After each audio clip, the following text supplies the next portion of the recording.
안녕하십니까? 지혜의 숲에서 길을 찾는 여러분과 함께하는 시간입니다. 우리의 삶을 관통하는 수많은 격언과 문장들이 있습니다. 그 중에서도 특히 시련의 순간에 우리를 일으켜 세우는 유명한 말이 있죠. 철학자 니체가 남긴 말, 나를 죽이지 못하는 것은 나를 더 강하게 만든다. 참으로 가슴을 뛰게 하는 용기를 주는 말입니다. 하지만 오늘 우리는 이 익숙하고도 강력한 문장에 대해 조금 다른 질문을 던져보려 합니다. 과연 이 말은 현실일까요? 아니면 우리가 현실의 고통을 견디기 위해 만들어낸 일종의 환상일까요?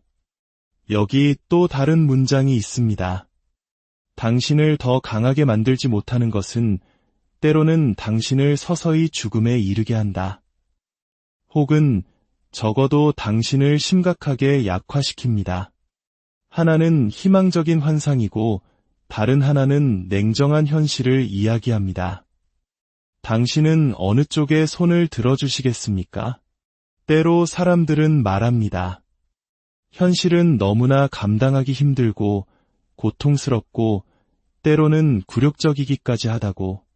그래서 차라리 환상 속에 백일몽 속에 머무는 편이 낫다고 말입니다.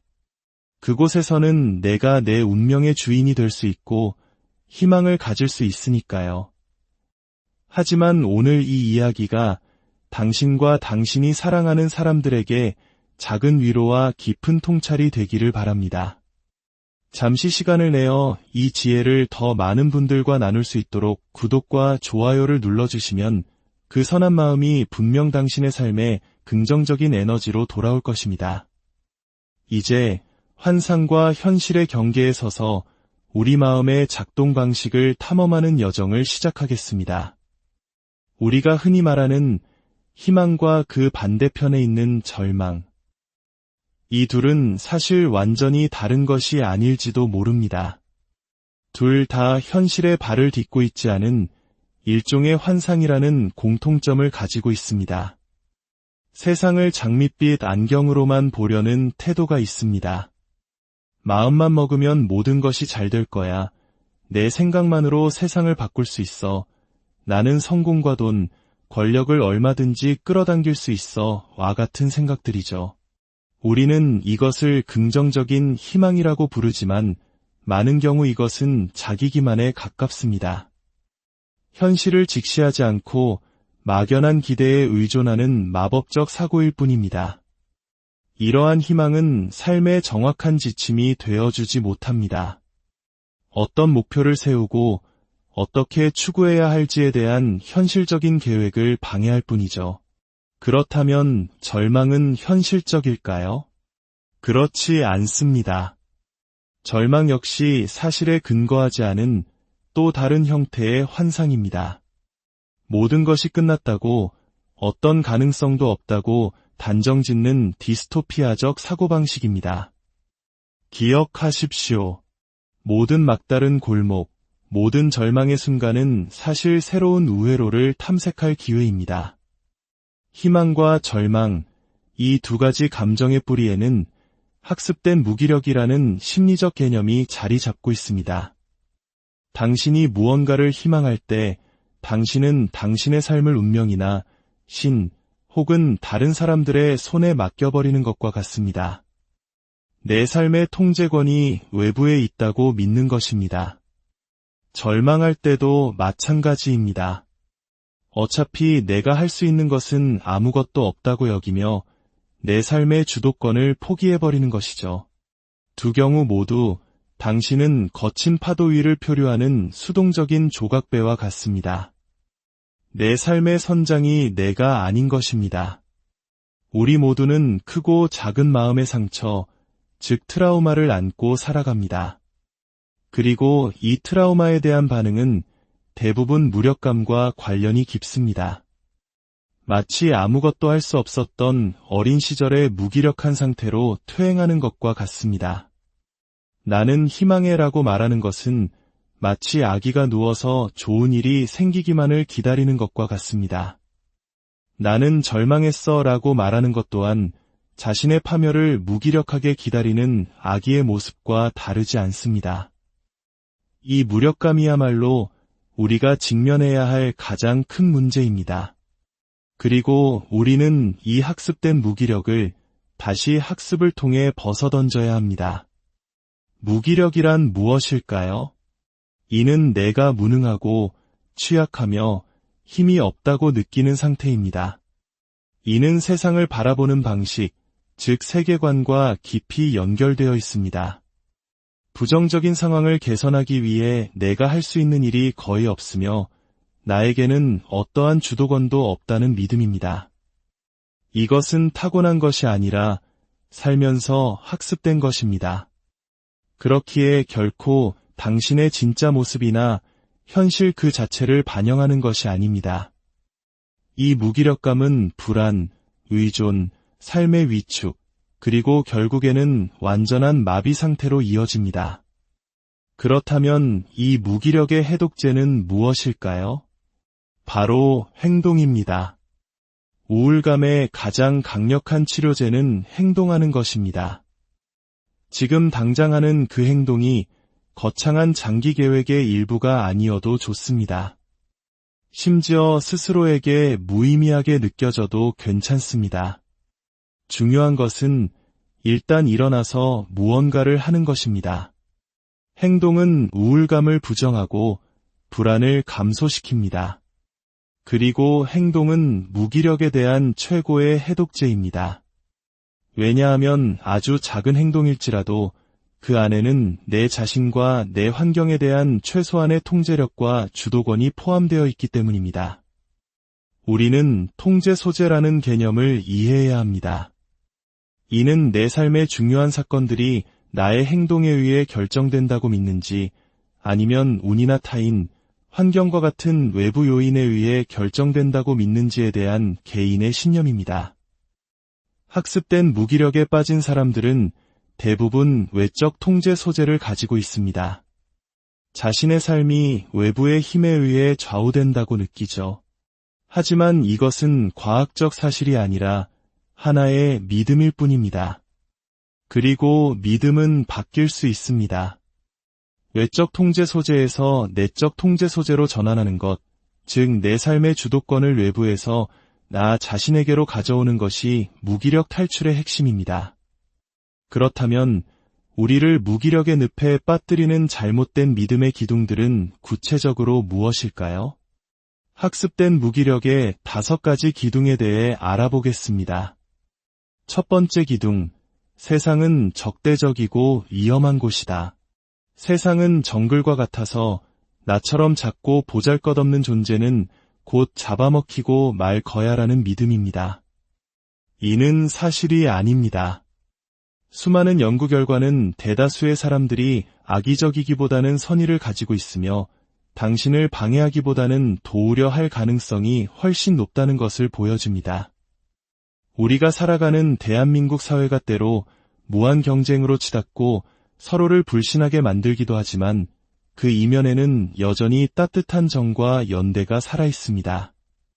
세상을 무조건 위험한 곳으로 규정하는 것은 비관적인 환상일 뿐입니다. 두 번째 기둥, 파국적 사고. 모든 일이 결국 최악의 재앙으로 끝날 것이라고 시나리오를 쓰는 경향입니다. 작은 실수 하나가 해고로 이어질 것이고 한 번의 거절이 인생 전체의 실패를 의미한다고 믿는 식이죠. 사건의 부정적인 결과를 극도로 과장하는 것입니다. 하지만 현실에서 최악의 결과가 실제로 일어날 확률은 지극히 낮습니다. 대부분의 문제는 우리가 생각하는 것만큼 파국적인 결과를 낳지 않습니다. 세 번째 기둥, 나에게는 아무런 주도권이 없다. 내가 어떤 노력을 하든 아무것도 바꿀 수 없다는 깊은 무력감입니다. 특히 오늘날 대한민국의 많은 청년들이 느끼는 N4 세대 현상과도 맞닿아 있는 감정일 것입니다. 계속되는 실패의 경험이 나는 어차피 안 되라는 생각을 고착시키는 것입니다. 하지만 이는 사실이 아닙니다. 아무리 작은 존재라도 우리는 분명 세상에 영향을 미칠 수 있는 힘, 즉 주도권을 가지고 있습니다. 네 번째 기둥, 손상된 자기 효능감. 주도권이 행동할 수 있는 힘에 대한 믿음이라면 자기 효능감은 그 행동을 성공적으로 수행할 수 있는 능력에 대한 믿음입니다. 이 기둥에 사로잡힌 사람은 나는 행동할 힘도 없을 뿐더러 설령 행동한다 해도 어차피 실패할 거야라고 생각합니다. 이것은 내면화된 나쁜 대상, 즉 끊임없이 당신을 비난하고 실패를 예언하는 내면의 목소리 때문입니다. 다섯 번째 기둥, 만성적 비관주의와 절망. 모든 일은 결국 나쁘게 흘러가고 나쁘게 끝날 것이라는 확고한 믿음입니다. 하지만 이것은 세상을 정확하게 설명하는 방식이 아닙니다. 세상이 온통 좋기만 한 것이 아니듯 온통 나쁘기만 한 것도 아닙니다. 우리는 이 다섯 가지 기둥 하나하나의 정면으로 맞서고 그것들을 무너뜨려야 합니다. 세상은 당신이 합리적으로 행동하는 한 생각만큼 위험하지 않다는 것을 배우십시오. 재앙적인 사건은 극히 드물게 일어나며 대부분의 일은 잘 해결되거나 적어도 나쁜 결과 없이 끝난다는 사실을 깨달으십시오. 당신이 얼마나 작은 존재로 느껴지든 과거에 얼마나 큰 상처를 받았든 당신에게는 언제나 상황을 바꿀 수 있는 주도권이 있다는 것을 믿으십시오. 독방에 갇힌 죄수조차 자신의 생각을 통제할 주도권은 빼앗기지 않습니다. 그리고 비관주의도 낙관주의도 세상을 온전히 설명하지 못한다는 것을 받아들이십시오. 세상은 흑백이 아닌 다채로운 회색의 뉘앙스로 가득 차 있습니다. 이러한 믿음의 전환과 함께 우리는 구체적인 대처 전략을 배워야 합니다. 첫 번째는 감정 중심적 대처입니다.